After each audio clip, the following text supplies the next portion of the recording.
Baik, Assalamualaikum warahmatullahi wabarakatuh.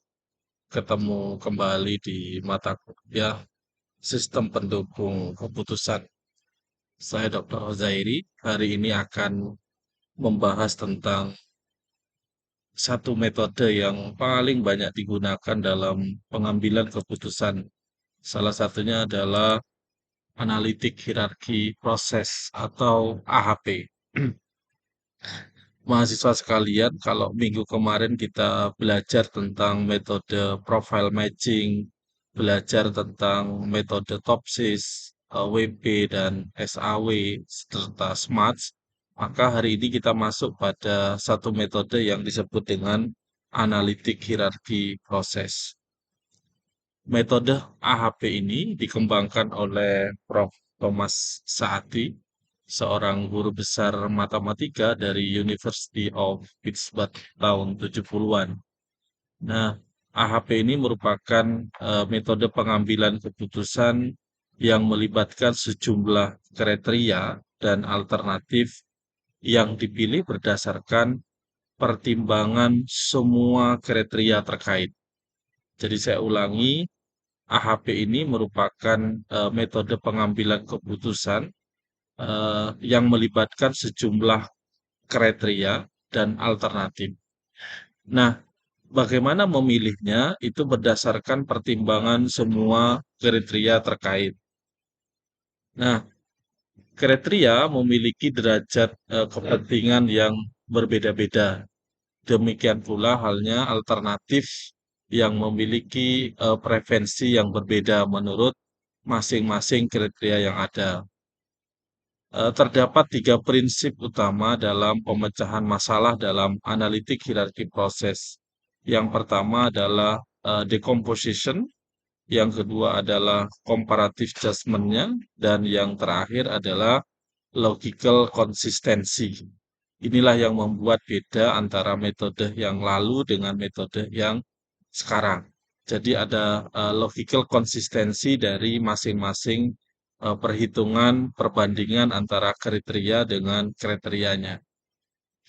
Nah, secara umum tahapan metode analitik hierarki proses yang pertama adalah mendekomposisi masalah, problemnya apa, tujuannya apa, dan yang kedua baru melakukan penilaian pembobotan untuk membandingkan masing-masing elemen. Tadi sudah disampaikan bahwa dalam metode ini kriteria menjadi sangat penting penentu dari pengambilan keputusan. Nah, kalau masing-masing kriteria sudah didapatkan, maka proses selanjutnya adalah menilai atau memberikan perbandingan antara masing-masing kriteria dengan kriteria yang lain. Nah, yang ketiga adalah menyusun matrik dan melakukan uji kompetensi. Jadi matriknya disusun berapa kali berapa sesuai dengan jumlah kriteria yang ada, baru dilakukan uji konsistensi terhadap hasil penilaian. Yang keempat adalah penetapan prioritas pada masing-masing hierarki. Yang kelima baru dilakukan iterasi matrik atau sebuah sintesis dari prioritas penetapan alternatif yang terbaik.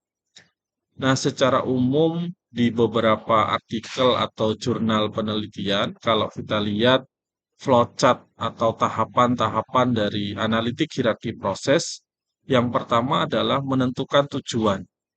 Nah, tujuannya adalah mencari prioritas apa. Nah, berikutnya adalah menentukan kriteria, subkriteria, dan alternatifnya. Ini harus jelas dulu. Jadi kalau kalian nanti mau ngambil menjadi proyek akhir, maka kalian harus tahu problemnya apa dan mencari beberapa kriteria, subkriteria yang menjadi eh, target yang akan dinilai untuk mencapai tujuan yang ingin kalian capai. Jadi ini yang terpenting. Makanya nanti kalau penentuan kriteria subkriteria ini harus satu, kalian harus survei lapangan, harus konsultasi dengan pengambil kebijakan. Yang kedua, Anda juga mencari beberapa alternatif melalui literatur review jurnal, artikel-artikel proceeding dan seterusnya, kalian jadikan acuan sebagai dasar kalian menentukan kriteria dan subkriterianya. Setelah itu wajib disusun hierarkinya karena ini adalah metode analitik hierarki proses, maka hierarkinya harus jelas. Kalian harus mampu membuat hierarki tersebut menjadi sebuah struktur keputusan. Berikutnya adalah melakukan perhitungan perbandingan menggunakan skala Saati 1 sampai 9. Berikutnya adalah melakukan perhitungan normalisasi dan pembobotan yang selanjutnya setelah didapat proses normalisasi baru dilakukan proses perhitungan konsistensi indeks dan konsistensi rasio.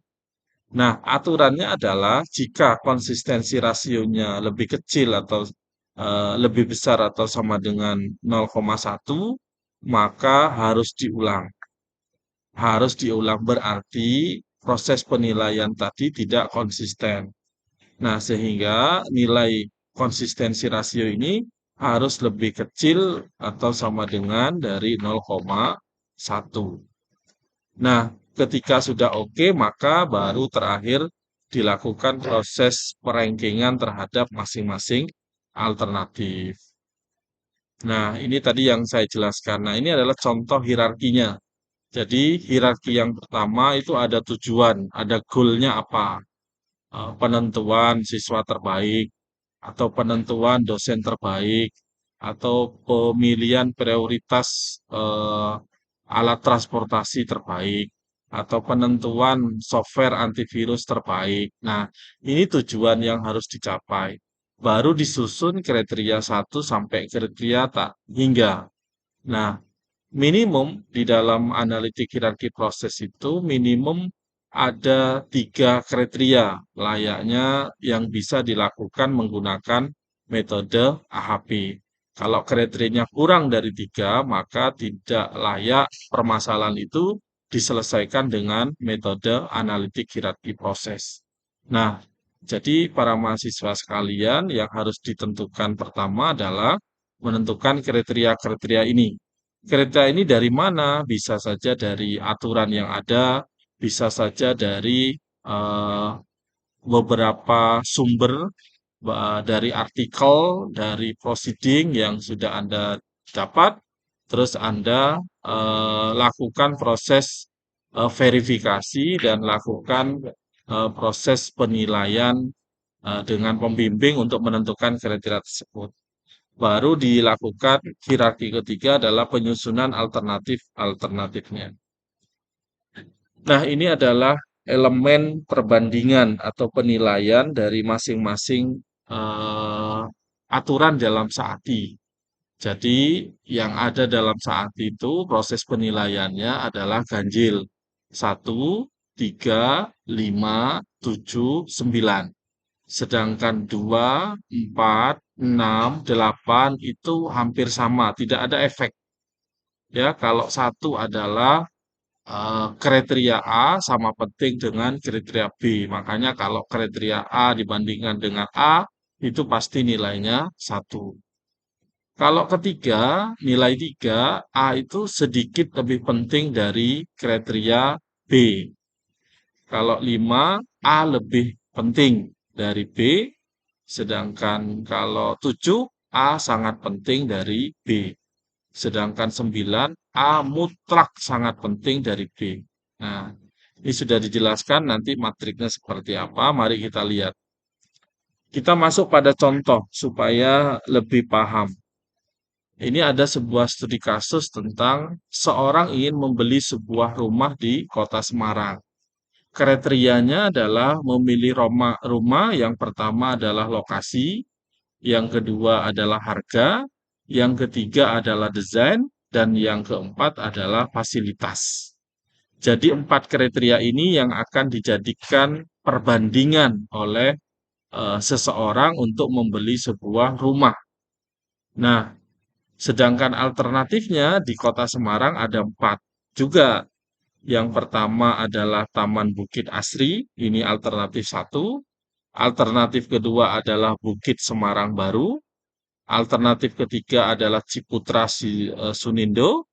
Dan yang keempat adalah Telogosari Regensi.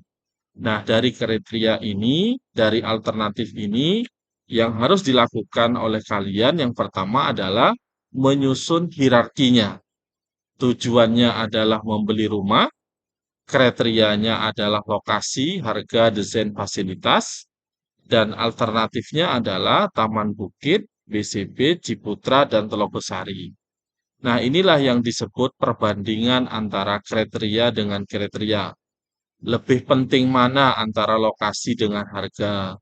Lebih penting mana antara lokasi dengan desain? Lebih penting mana antara lokasi dan fasilitas?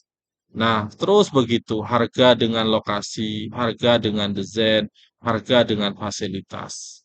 Nah, baru masing-masing kriteria ini dibandingkan untuk masing-masing alternatifnya. Secara lokasi lebih penting mana lokasinya atau lebih bagus mana antara Bukit Asri, BCB, Ciputra, dan Telogosari. Silakan dilakukan proses penilaian menggunakan skala Saati. Nah, supaya kalian tidak bingung karena ini contoh, maka kita ambil eh, pendekatan yang sudah kami nilai. Yang pertama tadi membuat hierarki, yang kedua adalah membuat matrik perbandingan. Ini yang kedua. Nah, karena perbandingan antara kriteria dan kriteria itu sama, L1 dengan L11, maka dibuatlah sama dengan matrik 1, 1, 1, 1. Nah, para mahasiswa sekalian bisa menyelesaikan matrik itu di atas dulu, atau yang bawah ini nanti secara otomatis kebalikannya. Atau kalian mau menyelesaikan yang matrik bawah, yang atas nanti akan kebalikannya. Seperti ini contohnya. Nah, misalnya perbandingan antara lokasi dengan lokasi itu pasti satu. Nah, sedangkan pada bagian B1, B2, dan seterusnya, ini adalah kebalikannya. Contoh, misalnya A1 sama dengan 2, maka nilai B1 sama dengan setengah. Ya, kalau kita bandingkan di sini adalah nilainya A1 adalah 2, maka kebalikannya ini adalah setengah. Paham? Nah, berikutnya kalau di A2 itu 1/5, maka ya kalau di A2 ini 1/5, maka nilai B2 ini adalah 5. Nah, nanti di Excel lebih mudah, tidak perlu ngerjain satu per satu. Nah, kita sudah dapatkan ya harga lokasi dan seterusnya. Ini nilainya sudah kita berikan secara general. Nah, ini adalah hasil matrik perbandingannya. Lokasi itu dua, harga mendekati sedikit lebih penting dari lokasi. Sedangkan desainnya itu kalau desain dibandingkan dengan lokasi itu nilainya 3. Desain sedikit lebih penting dari lokasi. Ya, desain cara membacanya desain lebih sedikit lebih eh, desain sedikit lebih penting daripada lokasi yang L. Terus berikutnya fasilitas. Karena nilainya fasilitas adalah 5, 5 ya fasilitas dengan lokasi 5 berarti fasilitas lebih penting dari lokasi. Nah, sedangkan fasilitas dengan harga itu nilainya 4. Artinya fasilitas mendekati lebih penting dari harga. Dari mana itu, Pak? Dari sini. Jadi tadi sudah saya jelaskan dari matrik yang ada di Saati ini. Nah, ini harus kalian pahami betul supaya tidak bingung. Nah, selanjutnya adalah melakukan proses merubah ke bentuk desimal. Nah, ini tadi yang pembagian langsung didesimalkan. Terus dijadikan nilai total di sininya. Terus selanjutnya adalah melakukan proses normalisasi. Nah, normalisasi ini adalah melakukan penjumlahan dari masing-masing eh, nilainya. Ya. Nah, selanjutnya dari hasil normalisasi silakan dihitung secara vektor dan bobot. Nah, nanti para mahasiswa sekalian, kita akan praktekkan dalam bentuk Excel supaya kalian bisa memahami. Berarti kalau kayak gini, ini adalah matriknya 4 kali 4. Nah, selanjutnya adalah menentukan agent value ya. Agent value dengan perkalian antara bobot yang didapat dari normalisasi dengan total matrik. Jadi ini adalah nilai bobotnya, terus ini adalah nilai totalnya. Ini adalah 0,085 dikalikan 11 sehingga totalnya adalah 0,935. 0,129 dikalikan 8,5. Nah, sehingga didapatkan nilai value 0,935, 1,096 plus 1,054. Nah, jadi Bapak Ibu sekalian, berikutnya adalah menentukan nilai konsistensi indeks dan konsistensi rasio. CI-nya agent value-nya, maka konsistensi rasio adalah konsistensi indeks dibagi dengan konsistensi rasio. Nah, ini adalah nilai RCI-nya, maka dilakukan proses pengecekan apakah konsistensi rasionya lebih kecil sama dengan 0,1. Maka matrik tersebut dikatakan konsisten. Apabila nilai konsistensi rasionya lebih besar dari 0,1, maka matrik tersebut dikatakan tidak konsisten. Nah, ini adalah proses perhitungannya, silahkan dikerjakan. Dan jangan lupa nanti ada penugasan. Nah, ini ada soal 1. Nah, ini sudah kita berikan nilai, sedangkan untuk tugas 1, tugas 2, tugas 3, dan 4 silahkan dikerjakan secara individu. Pastikan kalian memahami dan bisa mengerjakan secara benar. Demikian, terima kasih. Assalamualaikum warahmatullahi wabarakatuh.